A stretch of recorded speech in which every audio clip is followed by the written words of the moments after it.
Hello, Dr. Mike Block here, and this segment is on solution-focused brief counseling. Solution-focused is probably the most popular approach among school counseling professionals, mainly because it's relatively easy to use.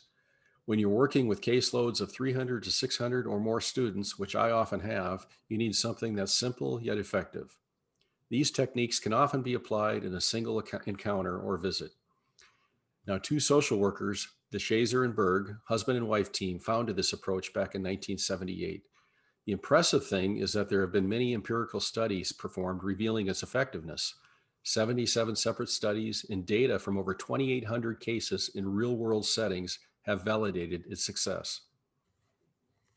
Now, I would describe solution focused counseling as more of a set of techniques grounded in kind of a strength based philosophy. We are essentially tapping into resources that the individual already possesses rather than trying to develop something new. As a prelude to using this theory, I like to set the stage with vocabulary that is goal oriented and opportunistic rather than the negative vocabulary that people often use when they kind of hopelessly get caught up in a bad situation or problem. When we focus so hard on the problem often becomes bigger than any solution. Rather than engage in problem talk, we immediately switch to focus on solution or strength based talk. I'll give you an example. A student states that they hate mathematics. They don't like doing math. They're currently failing their math class. Immediately, we would turn this vocabulary around. Instead of saying, "Oh, you hate math and you're currently failing math," which seems pretty hopeless, I would rephrase that to something like, "Oh, so you would like to improve on your math skills and learn how to do it better to get your grades up." You see the difference? You can apply this to any problematic statement. "My friends don't like me."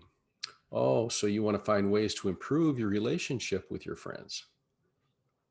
So now that we have set the stage, let's get into the solution focused process, which is really a set of questions or techniques that we can use to work our way toward positive outcomes. The first one is the miracle question. This is where we pretend that through some miracle, our problem magically disappears overnight. What would this look like? Well, if I wasn't failing math, I wouldn't feel anxious all the time. I would probably have more confidence. I would be able to focus on things and so forth. In other words, this question helps to visualize the possibilities.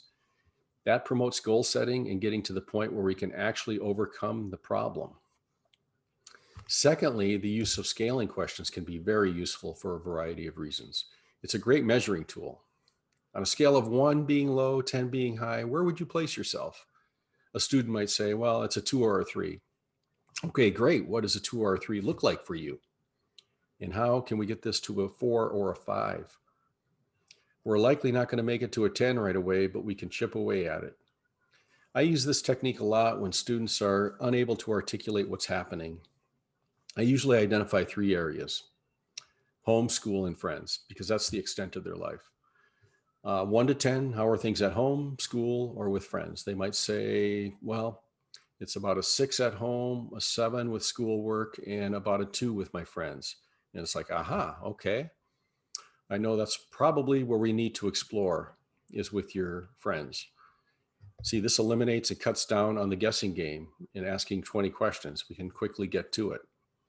And we can probe further with the student in terms of maybe articulating exactly what's going on.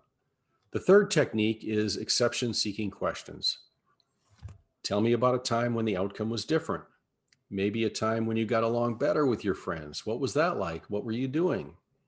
See, this allows for the individual to look at past strategies that may have been effective. They might say something like, well, we all agreed on what to do, or we actually listened to each other and supported each other.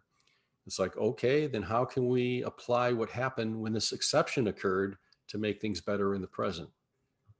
The fourth type of question is coping questions. These are important because they can identify strategies that we already use to get through difficult situations. I might say things have been tough for you, but I'm impressed by the fact that you're still working through this problem. You get up every day, you study your math, you make the attempt, and you're still here. You haven't given up. All things considered, you've been pretty resilient. See, acknowledging these coping skills are important because they can identify ways we've coped in the past, and we can use that moving forward. Lastly, I have to continue to emphasize the power of recognizing our strengths, resources, and talents that we have to overcome virtually anything. Similar to reality theory, solution focused is very goal oriented. It taps into our real potential, and we continuously look at the power we have within ourselves to overcome any adversity.